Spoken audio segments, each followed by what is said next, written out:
Hi, welcome back to my next class on masking with stencils. And here is a medium that I love. Matte gel matte medium. Matte medium is what we usually call it. Golden also makes one, matte medium, acrylic matte gel. It's the same thing. So this is the fine arts version. This is probably more the crafter version. I've had this one for probably like 5 years now. So, and this one I just got because this one's running low. And so, but it really doesn't matter. So what matte medium is it's an acrylic medium. It's glue. It's just thick, gloopy glue. And you can get different. This one is this is more matte, and this has more gloss to it. And that's really the only difference. This I have found is thicker than this, but it's translucent, and it just the sheen. This one is matte. So, and because this Brushos seem to have more of a organic feel. I like gloss for other things, but matte is really nice for this. So that's why I'm using that. But so remember our color play from like one of the first lessons we've done. I cut my color play in half to 2 card panels. So now I have 2 card panels that I've played with color. I see that there's some beautiful blending going on, and now I'm ready to really play and make some fun things out of it. Because matte medium is translucent, when I put this on here, and the hard part is waiting until it all comes together, but when we put it on here, see, like I put this on, and I'm like, that's not laying quite right. Let's move this around this way. Now it's laying right because I see my writing right here. It says penny black. This is a penny black stencil, and it's the vine stencil. And so now I know I'm ready to frost my stencil. So let's go ahead and do that. I'm going to move all paper so I don't get confused, or I don't get anything on that paper, because I'm kind of a messy crafter at times.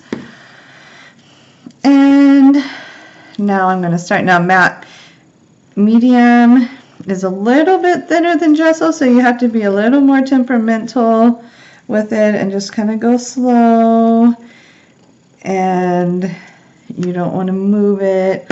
I also have found that when you actually do have a lot on your knife, it's easier to just scrape it off. And so then we get this really cool. So yeah, there's that. Let's lift it up. And we got a really fun background with this matte medium. Now it's going to dry clear, and what does that mean? Why am I putting clear on top of a colored panel? Because now when I go back in, once it's all dried, it's going to be clear. And what I like to do is then I like to add more pigment to it. So maybe I'll add darker browns and darker and even black maybe. And then the green vines will show through as being really light, and you'll get a really cool effect that way. So this is kind of like the middleman technique to start with, and then the real fun comes in after it's dried, like all the other gesso projects that we've done. So let that dry. All right, let's go to a new one, and why don't we try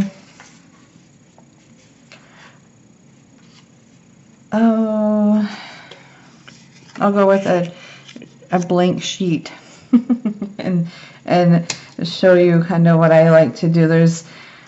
So you can also just resist gesso just for a fun resist, and I'm actually going to use a much bigger stencil. Stencils come in all shapes and sizes, and I like to play with the sizes. And I'm going to go ahead and choose this one, and this is like a lacy stencil, and it's from Stencil Girl. And somewhere around here is some writing, but as long as it's laying flat, I don't really care. And it looks like it's going to lay flat, and it looks like I'm going to have some really pretty elegance design to it. I'm going to go ahead and put matte medium on this and then clean it as just white, because I wanted to show you just what the resist does without any pigment. And it will glide really nice if you have enough stuff on your palette knife. It'll just glide like frosting right over it. I'm not pressing hard. Don't press hard. You know how when you're frosting a cake, the harder you press, the more likely you're going to get crumbs on your paper. Well, the more you press down, the more likely the stencil is going to move, or you're going to get glue underneath the stencil, and then that will also cause it to not give you a clean line. Okay, there's that. Let's look this up. Ta-da! Ooh, that's gonna look really cool when that's done. That's gonna look really neat. I can't wait to see how that turns out.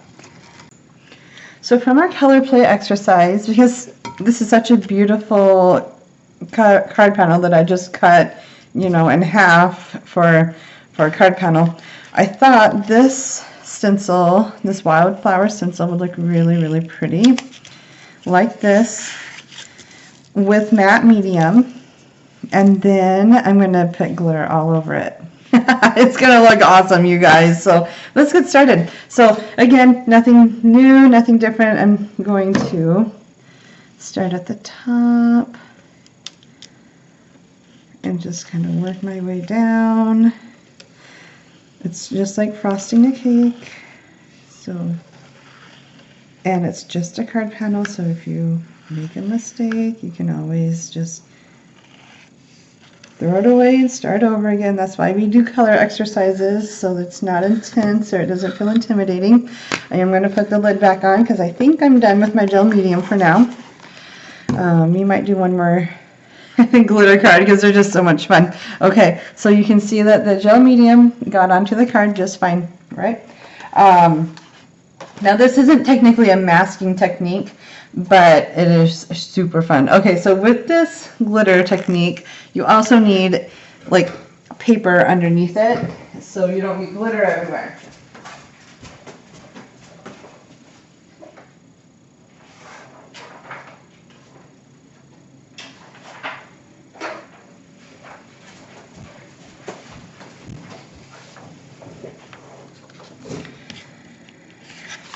Okay, just copy paper underneath my card panel, and this is really fun glitter. This is distressed glitter called Black Soot, and as long as you're pretty, I wouldn't let it like go like more than a couple minutes, but you could totally go for a little while. And then here's where the magic comes in. Look at that. I suggest letting it dry overnight. I don't know how long it really takes to dry, but I know that overnight usually will do a trick. So keep it somewhere out of reach of, you know, cats, kids, fingers. You don't want your beautiful creations to get bumped by something or touched by somebody. We're gonna go with this one. This one is a very springy. It's called Birds in Bloom. And I think this will make for a really fun background. Now this does have an actual like design to it, so this should be in the middle, or you can go off to the side, but I think it'll look better, especially with the glitter, if you go in the middle. And we'll do that. I think that's going to look really pretty. So, and before I get my glue messy and everything, I'm going to go with I got this glitter pack. It's a lot. There's 28 pieces of glitter, or vials of glitter. I got this at Michael's for like, with a 40% off coupon, for about $20-ish, maybe a lot less. And I really like this light purple. I think this light purple will go really well with the Brushos that I'm going to add afterwards. The other thought I had was this darker pink, and we could do kind of a mix of both, kind of have a two-tone thing going on. The other thought I had is that this is a really cool It's not so shiny, and I almost like that better. So we'll go with this less shinier pink. And then I think for the background, once this is dried, I'm going to go in with like a I don't know, maybe I'll go with a blue, like that turquoise blue would look really pretty maybe. I don't know, we'll see what happens. I might come back tomorrow and say, yep, that's not going to work. But for now, I think the turquoise blue with that, they call it Taffy. So it's Taffy glitter from Recollections, which is the Michael brand. Okay, and I don't honestly know if I've opened this up, so there might be a thing. Nope. All right, ready to go. And I always like to make sure that my lid is on really good so it doesn't make a big mess when I open it, when I try to shake it out and I get the lid. All right, here's my gel medium on my palette knife, and I just start at the top. I don't know if that's really like the real, and I just moved it, but that's okay because I think I moved it back and I just started. So even if I did make a boo-boo, it's at the top of the corner, and I can always throw this card panel away and start over again, and that's okay because I tell myself it is just paper. It's just paper. Throw it away, start over again if you don't like it. It's okay. That's how we learn. That's how we have to learn, right? Is by making mistakes. So let's see. Okay, and it's always easier to do this glitter technique after you take the stencil off. That way you can see exactly where the glitter is going. All right, ready to ready to play. This is going to be a whole lot of glitter, and I'm going to clean off my workstation real quick because I really do not want the paper to get glued on and then not be able to get the glitter off of that paper. So keep that in mind too. Okay, here's my glittery paper, and it had some glue from this side. I don't want black glitter into my pink paper, so I'm just going to turn it around. It's still really wet, so it's going to hold the glitter pretty well. They make like a glitter ink pad, so you could get glue ink and do the same thing, but I find this much easier. It's like decorating a cake. But instead you get a beautiful card instead of, oh, look at that. Look at that. That was a good color choice. Sometimes you don't know what the color choice is going to look like until you actually put the glitter on. I'm paying close attention to this corner because that's where I moved it a little bit, but I think it looks just fine. Doesn't that look cool? And it doesn't have a super shine to it. Let's do one more so you can see the difference in different glitters and backgrounds. I'll put that one to dry. I'm not going to close this up because I want to get as much glitter back into the thing as possible. They do make little glitter like ways to keep the glitter under control. I have one and I use it once in a while, but I don't like using it. I like using a plain paper, a piece of paper for it. All right, I'm actually just going to wipe this off and then wipe this off, and then I can go back and we'll do one more. We'll do more of just a simple pattern so you can get the idea of what glitter can really do for the stencils. Okay. I really think that this would look pretty. Wouldn't that be a fun glittery background? And then after they're dry, we're going to play with Brusho on top of it, and so it's really going to look fun. All right.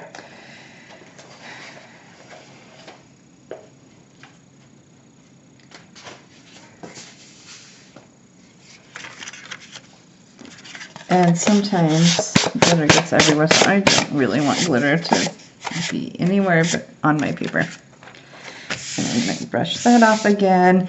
If you don't like glitter, that's okay. Not everyone does. Glitter is not for everyone. I'm okay with that. I'm totally okay owning the fact that I love glitter.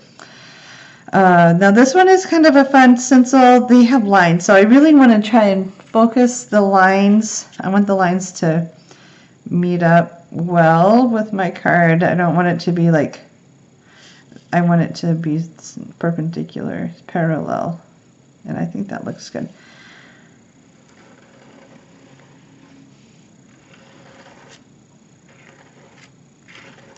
I'm not even joking, I could spend hours doing this.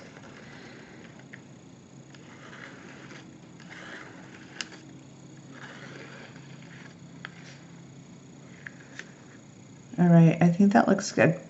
I'm going to go ahead and be done with that. And I think I want to do like a gold or a bronze or something not so brightly colored.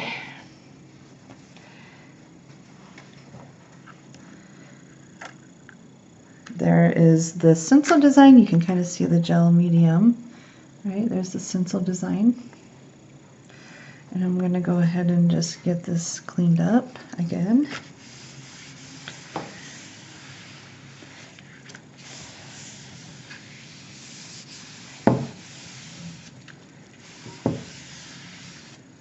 Okay. Now I have this beautiful, this is called art glitter. And it's, you can get them in different colors. This is called caramel. And I think this will, I like the color caramel with a dark blue background. I might even do purple for this background. And I'm hoping, honestly, to make this into like a graduation card. And so I really like to, I think that's going to look gorgeous. Look at how beautiful that is. I think this is going to make for a really pretty graduation card or a wedding card. You know, I can't wait to share with you how I assemble all the card panels. These are, I have just as much fun creating the card panels, creating just the background to card panels as I do the actual card. Okay, there you go. Isn't that gorgeous? And now once that's dried, then we can go in with a little bit of Brushos and then spritz it, and it'll give a really pretty color background. But you could almost use this without Brushos and it would still look really pretty. So, and you'll notice that this edge didn't quite get the glue like I thought, and right down here. But I am not going to worry about it. First off, you get one try and you're done. You cannot put this stencil back on and try and put glue on. Don't do it. If you do, well, you can and you're going to ruin it, but ask me how I know. Don't do it. But that's okay because it gives it some character, and I'm okay with that. And I think sometimes when it's just perfect, it almost doesn't look handmade. And I know that's cliche. Oh, it's handmade because there's a mistake, but I couldn't have planned for that, and how pretty is that, right? It's really pretty right there. And all I need is a nice little sentiment right here, and I got a beautiful wedding card, graduation card. It doesn't matter, but I am going to add some blue or some kind of purpley, I don't know, maybe sandstone would look really pretty on this too. I don't know. You have to kind of play around with your stencils to see. But isn't that glitter just fantastic? Oh, it's so pretty. So there's another one that we can try. Okay. I'm going to put this back, the glitter back in. Glitter goes a long way. So if you are wanting to just, and I love this technique because you got two simple tools or products. You got glitter and you got stencils and matte medium, and you can just play around all afternoon and then be glittery all evening. It's just fun. it'll brighten my road. So here is all of the different ways we've done with matte medium so far. Here is, we started with this clear. You can almost vaguely see it. It's not dry, I'm not going to touch it, but it'll look really cool once we put some extra water on. And you can tell that it's drying clear. Isn't that cool? It's going to be really fun to use. We did the black glitter. That's going to look like a really fun card panel when I'm done with that. And then we did regular stencils with a pattern, and that's going to look really pretty with some teal Brusho behind it. It's got to dry though. And then last but not least, we had lots of colorful caramel bronze color to just add a little bit of something, and I can't wait to put a wash on that. So lots of fun techniques. I can't wait to share with you how to assemble all those cards once they're dried, and we'll see you soon for our next class. Happy creating. Keep creating. Show me what you're making.